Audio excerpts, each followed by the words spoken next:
Assalamualaikum warahmatullahi wabarakatuh. Om Swastiastu, Namo Buddhaya, salam kebajikan dan salam sejahtera untuk kita semua. Pada kesempatan kali ini, dari kelompok 6 mata kuliah elektromagnetik akan menjelaskan mengenai materi analisis loop histeresis, material ferromagnetik, paramagnetik, dan diamagnetik.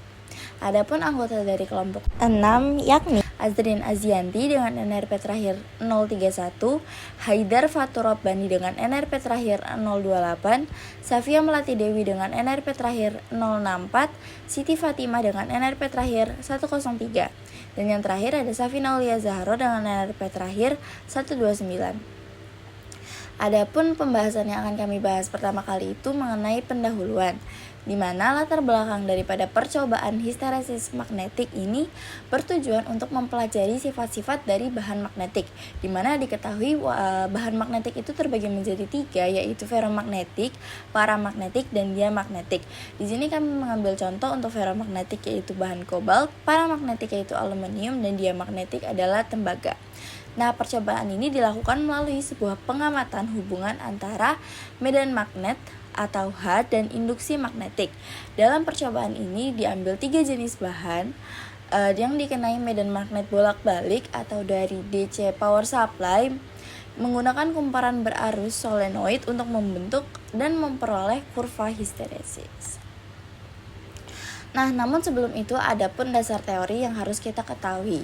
Yang pertama, magnetisasi akibat solenoida, di mana proses magnetisasi akibat solenoida itu ketika material mengalami pembentukan sifat magnetik akibat pengaruh medan magnet dari luar. Nah, dalam percobaan ini medan magnet eksternal dibangkitkan oleh solenoida yang dialiri oleh arus listrik. Selanjutnya ada kurva histeresis. Nah, kurva histeresis ini merupakan gejala ketika perubahan magnetisasi suatu material tidak langsung mengikuti variasi medan magnet eksternal, di mana pada kurva histeresis itu terdapat titik-titik yang menjadi acuan seperti titik saturasi, remanensi, dan lain sebagainya. Selanjutnya kita masuk ke bab 2, metodologi, di mana alat dan bahan yang digunakan dalam percobaan kali ini. Yang pertama ada Gauss-meter, aplikasi Gauss-meter yang bisa di-download di Google Play.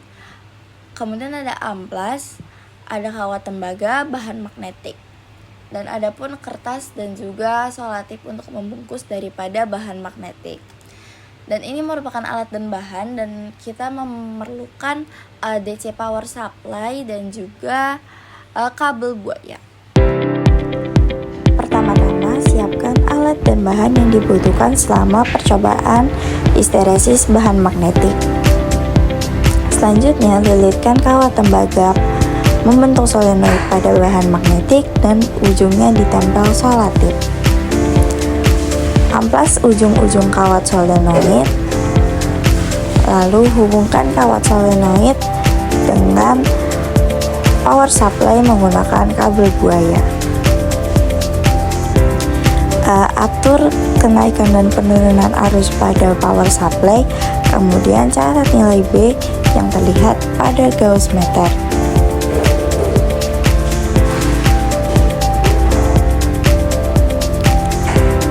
Lakukan percobaan untuk bahan magnetik lainnya dan juga untuk fase kurva histeresis lainnya.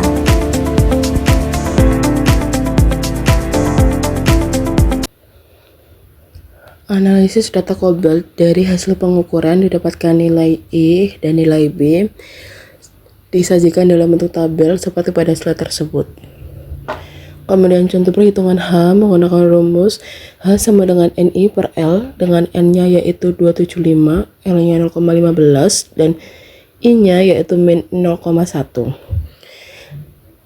Dengan hasil H sama dengan 183,33. Berikut adalah program Python yang disajikan dalam bentuk QR code. Dari hasil perhitungan kobalt didapatkan nilai H seperti pada tabel.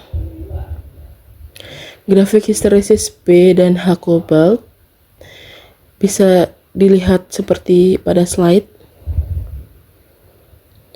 Pada grafik kobalt, saat H dinaikkan, induksi magnetik meningkat tajam hingga mencapai titik saturasi, di mana hampir semua domain telah sejajar. Ketika H dikurangi menjadi 0, material masih mempertahankan magnetisasi sisa yang substansial yang disebut remanansi. Untuk menghilangkan sisa magnetisasi ini, diperlukan medan magnet balik yang disebut koersivitas.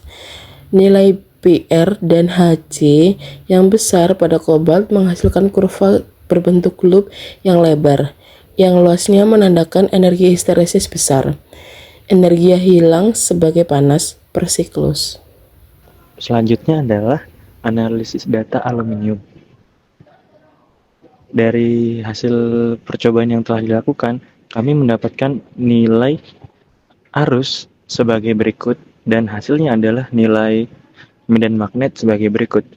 Nilai arus dibagi dengan 10 dan nilai medan magnet dibagi dengan 10.000. Kemudian dengan menggunakan program Python yang sudah ada, maka didapatkan hasil perhitungan aluminium, yaitu sebagai berikut, di mana dari data arus yang ada dimasukkan ke persamaan H, kemudian didapatkan nilai H yang tertera pada kolom ketiga, yang nilainya adalah dibagi 100. Setelah itu, program juga akan menghasilkan grafik di mana grafik dari aluminium ini disajikan sebagai berikut. Terdapat beberapa angka penting, yaitu nilai saturasi yang sangat kecil, yaitu 0,005800 Tesla saat hanya berada di nilai 4583. Kemudian negatif 0,005800 saat hanya berada di nilai yang tertera sebagai berikut. Kemudian pembahasannya adalah pada grafik aluminium itu berbeda dengan grafik kobalt karena aluminium merupakan material non-ferromagnetik yang menunjukkan respon linear, sangat lemah, dan tidak memiliki histeresis. Kurva BH untuk aluminium adalah linear, sehingga tidak ada nilai remanensi dan koersivitas. Kemudian karena tidak ada loop histeresis, maka tidak ada energi alias momen magnetiknya 0. Selanjutnya, pada tabel ditampilkan hasil analisis data tembaga yang menunjukkan hubungan antar arus listrik dalam satuan A per 10 dan medan magnet dalam satuan T per 10.000. Terlihat bahwa nilai B meningkat seiring dengan bertambahnya arus I secara positif dan menurun ketika arus bernilai negatif. Hal ini menggambarkan hubungan linear antara kuat arus dan medan magnet pada sampel tembaga.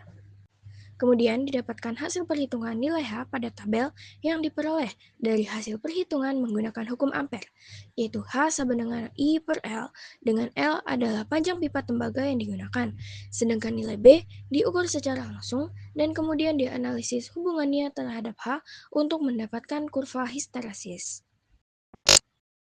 Pada tabel menampilkan hasil perhitungan nilai kuat medan magnet H berdasarkan data arus listrik I dan kerapatan flux magnet B.